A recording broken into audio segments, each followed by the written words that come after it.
the CEO last year, and we've got no debts, we're doing this, and this, and for him to, it sounds like he stood up there and he blatantly lied when he comes out with the fact that we owe 370,000 to the council, we owe 200,000 to O'Neill's for kit. What other hidden costs, what other hidden debts are there that we're not sure about yet? And it's quite frightening that a club has got that amount of debt when they're turning around saying, no, there's nothing there, there's no concerns. Yeah, I mean, it does feel like, and I don't know if James Rule is the architect of it or the face of it. I suppose that's one of the things that we can't be certain of. But it does feel like he has to carry a lot of the blame for this. We'll get on to James Rule in a second when we talk about what the administrators have said this week. But on Thursday, the game against Sheffield was cancelled. Now, we heard it wasn't going to go ahead due to all the financial difficulties, but the game was called off due to issues with player insurance, wasn't it? And it was reported that the administrators, who by that time, so we knew administrators were coming, were not willing to pay the cost of player insurance.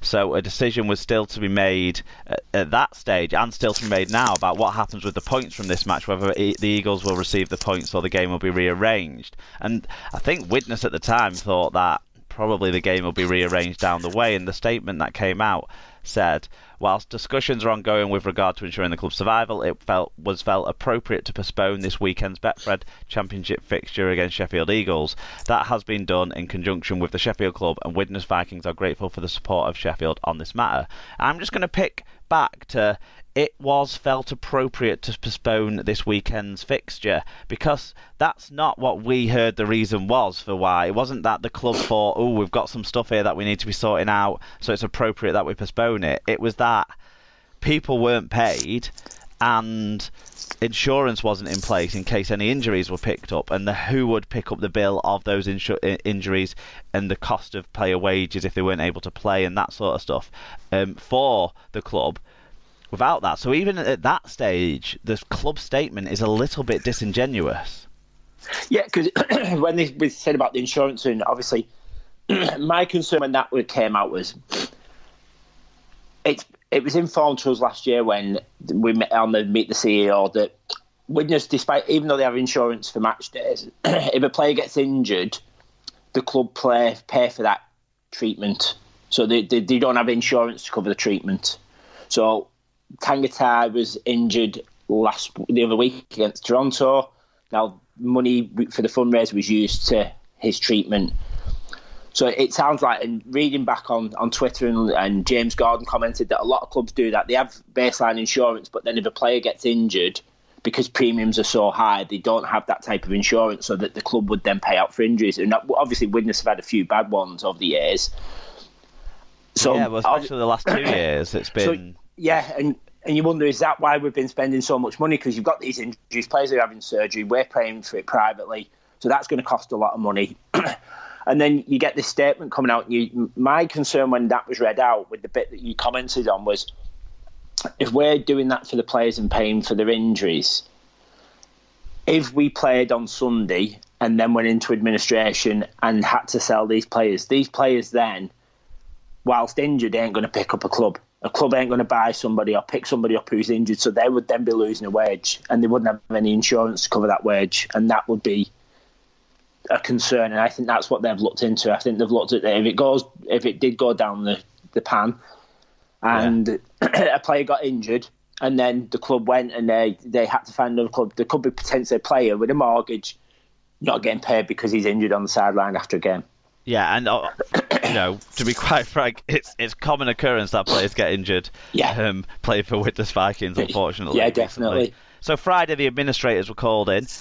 Widnes were deducted 12 points because of going into administration, and we heard the scarier news that they face liquidation if suitable investments not found within a week. So insolvency practitioners Peter O'Hara and Chris Brooksbank of O'Hara's, they held a press conference on Friday where they confirmed the news. I'll pull out some of the bits from the quotes from the press conference that were put up on Total RL and Love Rugby League over the weekend as well. But the Widnes Club statement first that they put out said, Following the last-minute collapse earlier this week of the proposed consortium that had been set to take ownership of Widnes Vikings and provide the necessary financial investment into the club, the board of Widnes Vikings have been seeking specialist legal advice. The board has been advised that there is no realistic option available to the club other than to appoint an administrator as a priority to help secure the long-term future of Widnes Vikings. It can, therefore, be confirmed that Peter O'Hara and Chris Brooksbank of O'Hara's will be appointed today. The board wish to convey their sadness and disappointment at this course of action, but having made extensive efforts in recent months to find investment opportunities, we have been unable to avoid this situation. The administrators have extensive experience in supporting businesses with the same challenges faced by Widnes and have strong understanding of rugby league. We believe that they are the right appointment for the club and sincerely wish them success in their endeavours. We wish the very best for Widnes Vikings, its players, staff, supporters and partners, and hope that this matter can be positively resolved soon for all parties. So at the press conference, pretty much none of the board who must be putting these statements together were there. And we hear kind of that they'd washed their hands of it. So the administrators admitted they'd received expressions of interest, which is positive, isn't it? But no deal had been reached with anyone by Friday. And O'Hara said, to a large extent, if investors aren't found, the club will go quickly from administration into liquidation. And that will be the end of Widnes, which I'm sure nobody wants. I think... Are we right in saying they talked about there being £1,000 in the bank account? So that's what they said at the statement. The statements, if there was only £1,000 left in the bank. Yeah, he said. O'Hara went on to say, "We're in a unique situation in a way. It's a bit like a rudderless ship. There are no directors here. In crude terms, it has simply run out of money. We've secured the wages for players until the end of this month, but other than that, there are no funds whatsoever." And that was by bringing forward an RFL. Payment. We're not sure if that was the parachute payment stuff from the Super League or the normal RFL payments, but brought forward a payment from March to help pay the players this week. The reality is that unless some investors are found this week, the club will be in the same position next week again, unable to play because there's no insurance. I would emphasise that unless a deal is done by the end of next week, it's difficult to see how the club will actually play again, which is pretty drastic. O'Hara also said James Rule, who was the chief executive and director, is at the end of his tether. He has had to go get police protection after threats to his life and his family, and his health has suffered.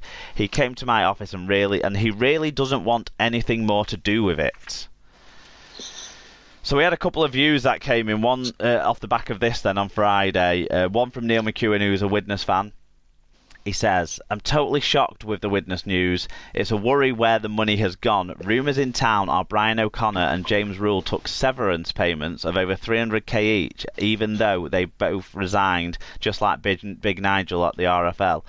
And here lies the full reason the club is skint. Both these men need fucking beheading on halfway line. Our owner is living in Oz and not saying a word, as he's probably known this for a while." I mean, obviously, emotions are running high there, and exaggerated statements are being made by Neil. But you know, that shows the level of hatred that is felt towards these people for what's happened.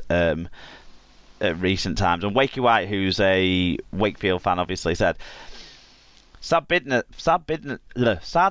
this, always liked Widnes, but they have been coasting along in neutral for some time. I don't understand how they can sign the likes of Gelling and then go bust a few weeks later. Something fishy is going on, and I hope the fans get to find out what it is. So putting aside some of the more emotive stuff there, because I don't think either of us endorse that, even though we do hope that people who've done bad get their comeuppance. We don't think the comeuppance should go beyond, you know, maybe financial sanctions or prison sentences if there's something illegal gone on. But the big question is that something fishy, that where has the money gone? We've talked for the last probably 4 years about Widnes seemingly doing sensible pieces of business, keeping the good squad players on contracts that aren't too long but don't seem too just like problematic to budget, whilst still trying to retain the odd star player.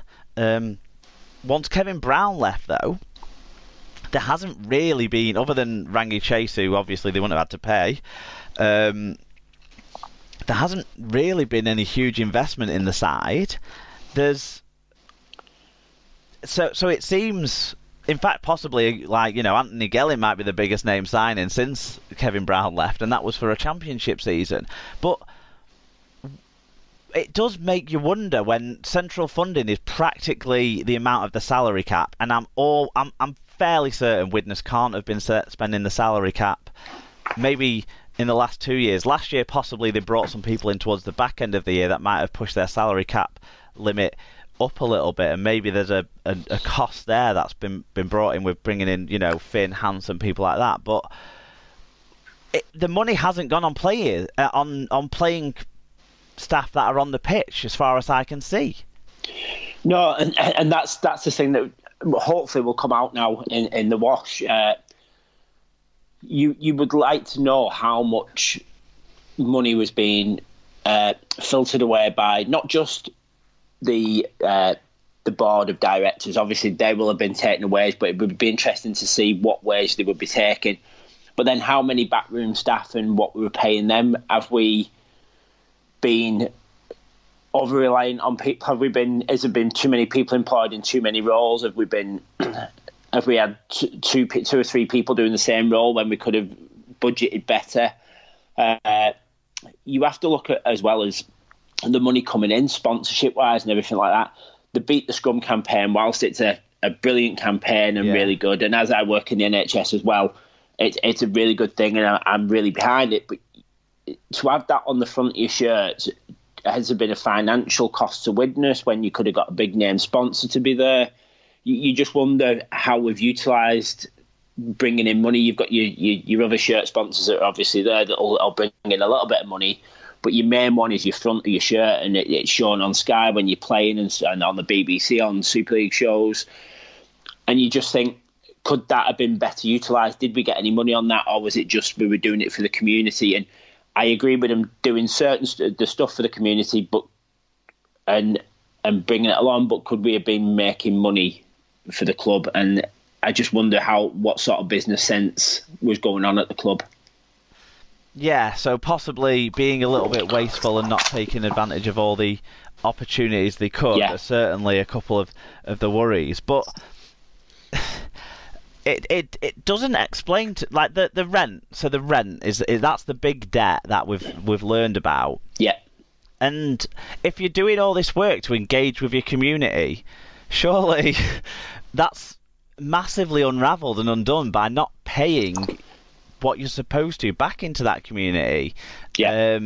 And I know you guys have criticised some of the stuff with the council, with the pitch only getting upgraded this year when it probably needed it a couple of years earlier, with the with some of the seats in the stands kind of not being in the greatest nick as well, whereas other parts of the ground has been fixed up and replaced. But there's aspects with the stadium obviously that people think have lacked a little bit of investment, but when you turn all that around, some of that has got to fall on the club. If they're not paying the bill, how can the landlords be able to sort out any of those sorts of issues? So it really does kind of bring a different focus on a lot of the other irritants that have happened around the club in the last couple of years, doesn't it?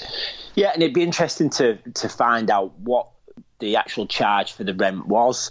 Were we being overcharged by the council? Was there a change when we dropped down to the Championship, or was there a contract in that we've signed for say 5 years and you will pay that rent whether you're in Super League or not? Because it would be remarkable if they'd built up £370,000 worth of debt or whatever the actual figure was for just since leaving Super League last October. If that was the case, then there's a massively overchargement in rent. So it can't be that, can it? It must be that bill has not been paid for a longer term, and that's when you start turning the attention back to people like James Rule and like, what were they actually doing? How genuine have they been through this process? It seems like not very. I just think that all Widnes fans have been led down a dark alley type of thing by the board of directors. I think we've been too focused on as fans, obviously last year we didn't particularly do very well. We got relegated. Yeah. We won a minimum amount of games, and we wanted James Rule and the rest the board out. And at the end of the season, they decided